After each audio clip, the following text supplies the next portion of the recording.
লা ইলাহা ইল্লাল্লাহ। আল্লাহ পাক আমাদেরকে মাফ করে দেন। কোন অঙ্গের দ্বারা বেশি পাপ হয়? চোখ।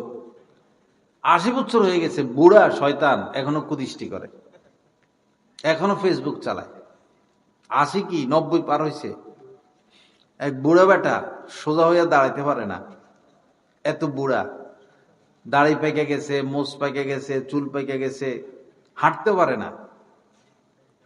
পরে আমি জিজ্ঞেস করছি, না না কি খবর টবর, এই রাস্তাঘাটে এত মহিলা চলাফেরা, নজর হেফাজত করেন তো? তা আমার কয়, নাতি আল্লাহর কুদরত দেখি, কুদরত। কি দেখে?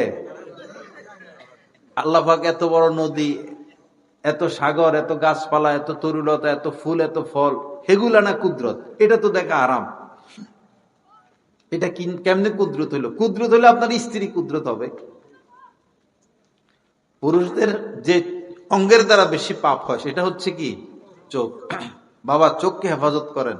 যদি ইবাদতের মধ্যে স্বাদ পেতে চান, যদি সংসার জীবনে সুখ চান, দুনিয়ার এই জিন্দেগিতে সুখ চান, ইবাদতে স্বাদ পেতে চান, আল্লাহকে পেতে চান, তাহলে নজরকে হেফাজত করুন।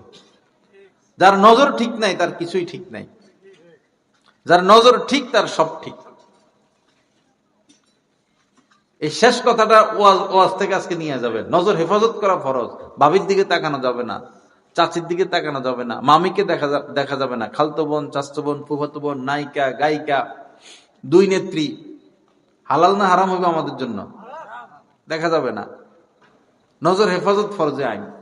আল্লাহ পাক জাল্লা জালালু যা কিছু আলোচনা হলো, আমাদের সবাইকে কথাগুলোর উপর আমলের তৌফিক দান করেন।